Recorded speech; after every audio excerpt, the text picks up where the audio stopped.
Sekarang ini kan sebenarnya informasi banyak banget ya. Sebenarnya yang paling mudah itu dimulai dari affiliate. Atau kalau lu misalnya, aduh gua nggak pede nih jual, masa gue jual bunda 100.000 dapat 2, gue nggak pede kayak gitu. Nah lu bisa mulai dari ini, bikin day in my life. Ya. Orang itu suka keseharian kita loh. Halo guys, hari ini gue lagi mau ke Dufan nih. Kayak gitu aja orang seneng loh nonton. Nah lama-lama kan lu bisa di endorse kan, di endorse atau nanti mungkin jadi artis mungkin. Kayak gitu kan.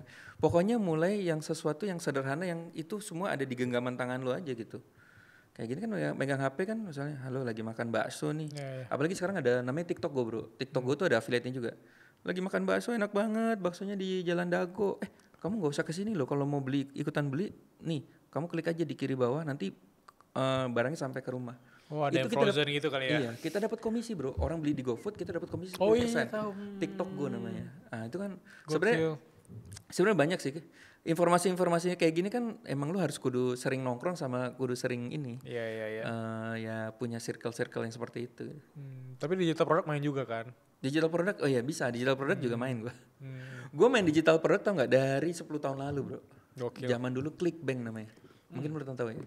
Gak tahu. Jadi zaman dulu gue umur berapa ya? Gue kerjanya koloran di rumah, pakai celana pendek. Gue jual digital produk ke orang Amerika, bro. Ke orang Amerika, Kanada. Dulu Amerika, Kanada yang paling banyak. Jadi di Amerika itu, jadi orang itu seneng ya, pengen dapat sesuatu solusi lah. Yang gue jual itu kan pelangsing. Gimana cara lu langsing dalam waktu 30 hari. Nah itu digital produknya itu gue affiliate juga bro dari Clickbank itu.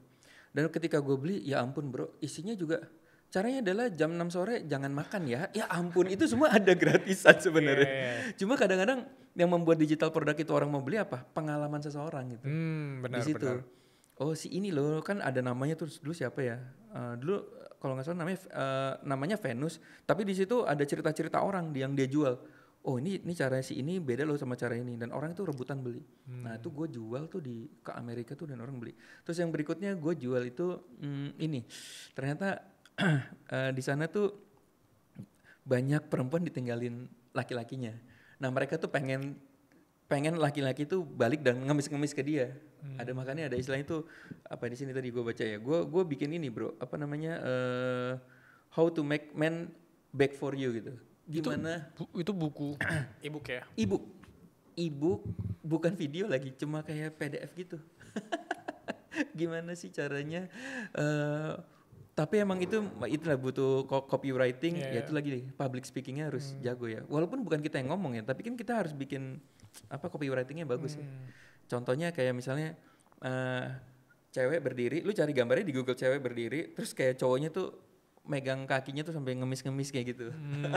Iya. Secara visual kayak visual hook iya, gitu ya. Iya visual hook ya. Lu mau nggak laki lu ngemis-ngemis balik sama lu? Rahasianya apa? Rahasianya apa bro? Suruh langsing bro. Oke. Suruh dandan astaga gue bilang. Ini kadang-kadang. Tapi yang cerita adalah digital marketing itu yang itu adalah cerita seseorang. Padahal yang dimana itu sebenarnya ada kan. Tapi kan orang pengen gue mau cerita nih gimana laki gue balik lagi sama gue sampai ngemis-ngemis. Nah ini gue kasih ya ceritanya. Nah itu kan diafiliasiin. Nah gue ngafiliasiin itu bro. Gue jual ke Kanada. Itu gila. Bisa ratusan juta gue dulu sebulan ya. Kayak gitu bro. Gokil. Ya, cuma akhirnya apa ya dulu masalahnya. Kena ame. Ada istilahnya ads manager error. Jadi kalau di Facebook itu kalau terlalu overclaim itu kena pelanggaran. Begitu. Oh sering pelanggaran gue. Karena kan itu sesuatu yang overclaim kan. Sama lah di TikTok juga kayak gitu. Akhirnya capek gue overclaim mulu, bikin akun mulu, udahlah ganti yang lain lah gitu. Tambah 10 tahun berarti di dunia digital produk ya? Ya digital produk 10 tahun sih. Sampai sekarang ya? Sampai sekarang. Cuma dulu gue sebenarnya itu gue iseng-iseng bro. Karena gue fokusnya kan konvensional kan. Bisnis restoran, bisnis apa gitu. Udah coba pakai industri bisnis loh. Udah bro, udah. Gokil. Udah semua jasa. Mungkin kalau dihitung-hitung yang lain udah ratusan kali bangkrut kali ya? Iya gue main saham, main kripto, MLM gue join MLM tuh 18 MLM kali ya. Gokil. Gue masuk MLM itu tujuannya public speaking sih bro. Itu kan orang kalau ngomong itu kan bagus ya. motivasi orang tuh. Nah itu gue banyak belajar yang ada support sistemnya ya. Public speaking gue banyak belajar dari situ sih, buku-bukunya dari situ. Yeah. Gitu. Jadi simpelnya bagi yang nanya tadi, di fase 20-an tuh perkaya banyak pengalaman, coba apapun. Betul. Selama itu positif dan bisa kasih dampak ke hidup lu.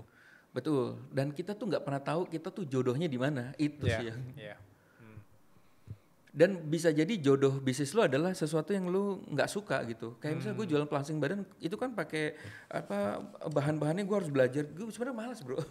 Tapi dulu pernah gue yang laku tuh itu, yang gue dapat MM dari situ gitu. Gue bilang, aduh gue nggak suka nih tapi duitnya di sini. Gitu. Iya. Karena kita harus melepas topi idealisme kita yang bilang kerja, uang, passion. No. Karena kita harus realistis aja sampai ntar kita udah ada uangnya baru kita bayar yang kita suka tadi. Betul. Tapi gue menariknya gini, ketika lu udah bisnis ada yang nggak suka ada duitnya, yang lu suka nggak ada duitnya, lama-lama mengerucut bro. Di umur 40 ini gue ketemu akhirnya yang duitnya banyak dan yang gue suka tuh ketemu gitu. Akhirnya ketemu. Nah, mungkin nanti perjalanan teman-teman ketemunya di umur berapa gue nggak tahu ya. Kayak gitu.